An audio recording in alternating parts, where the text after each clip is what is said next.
When you didn't see anyone around to kill, you resolved to kidnapping and killing other villagers. If we don't chase you far away, you will kill and empty the whole village like you did to your family. The king ordered the gods to throw her beyond the village boundaries.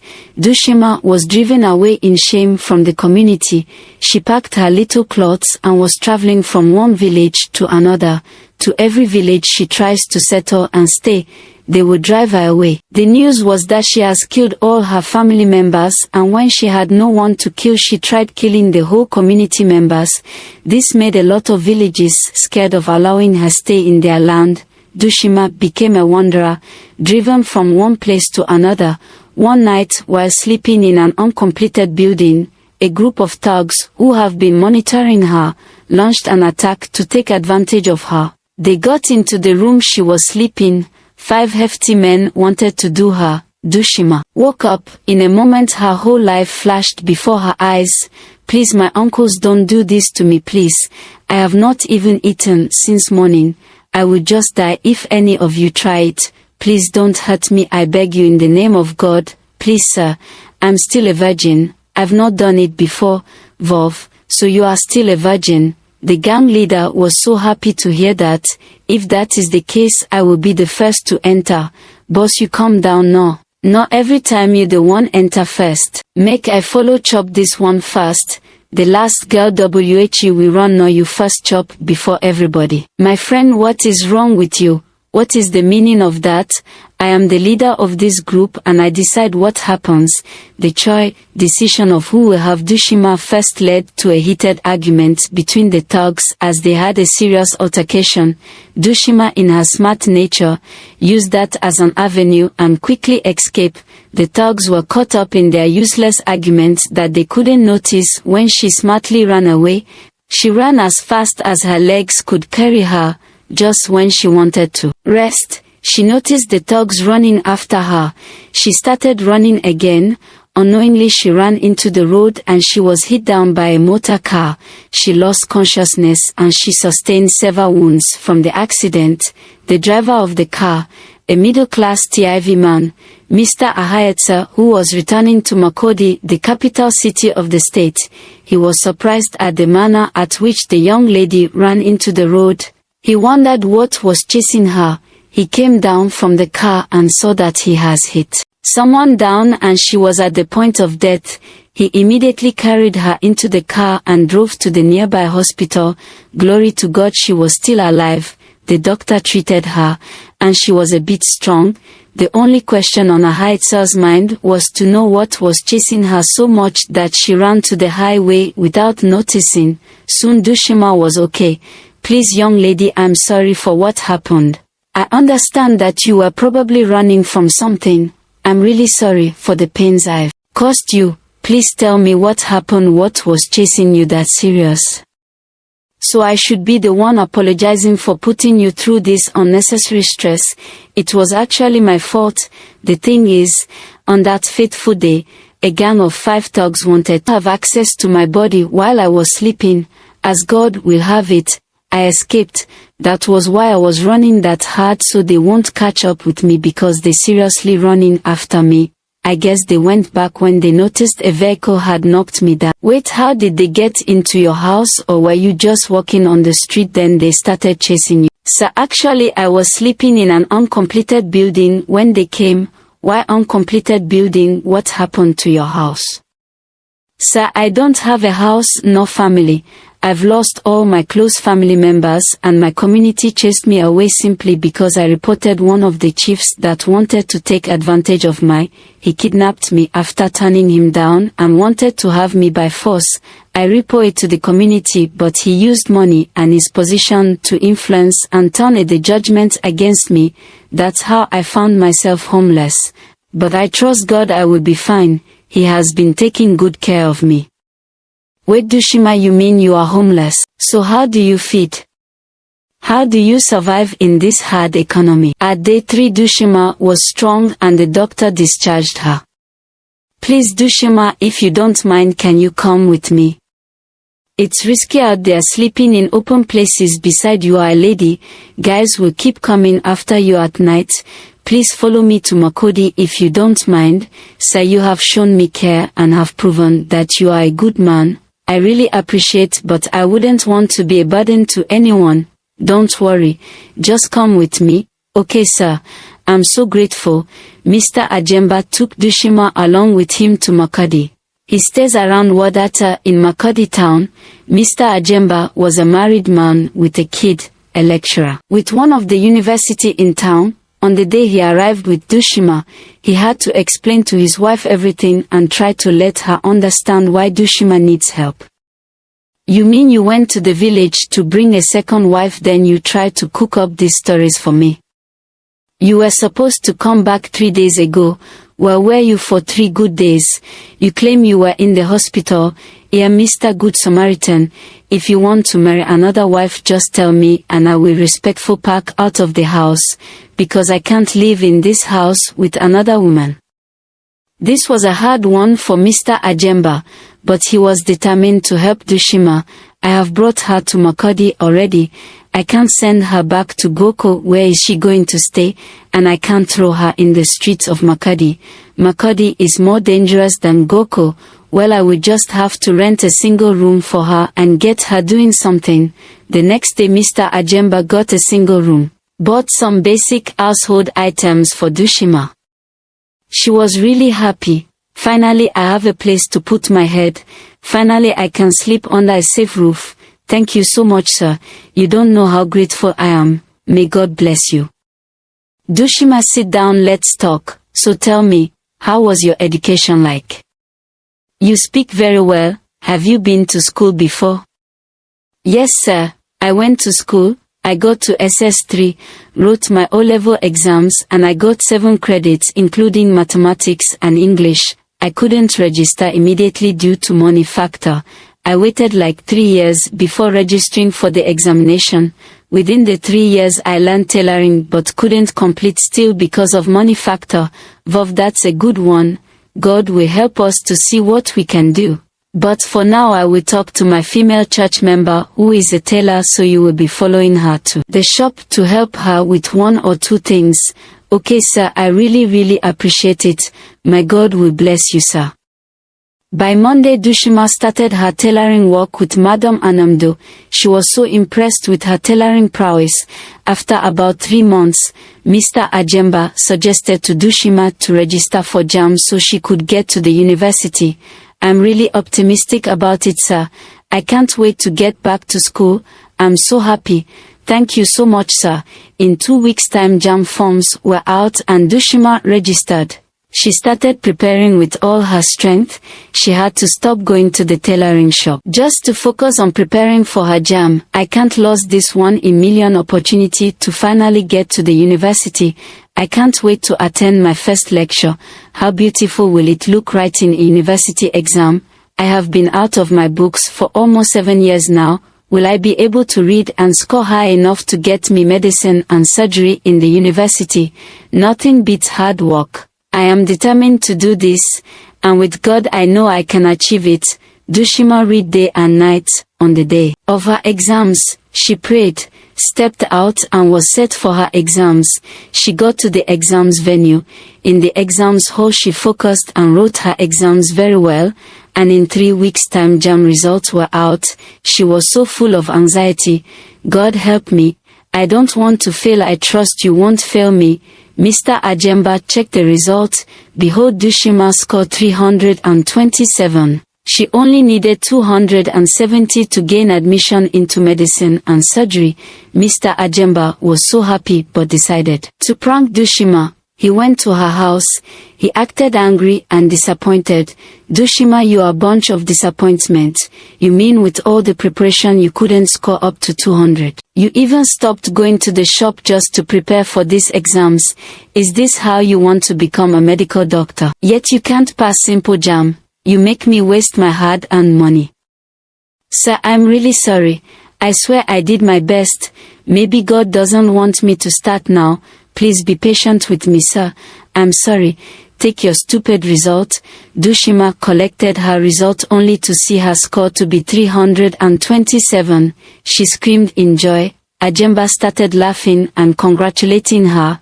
"Sir, you scared me." Dushima was literally in tears. In 1 month's time school had resume. Mr. Ajemba took her to the market, bought all she needed for school, got her a comfortable accommodation within school. On the first day of lecture, Dushima was the first to get to class. She sat in front, listening and jotting down everything the lecturer was teaching. Soon everyone knew Dushima in Faculty of Medicine because of her outstanding performance during assessments. She was serious about anything related to her academics.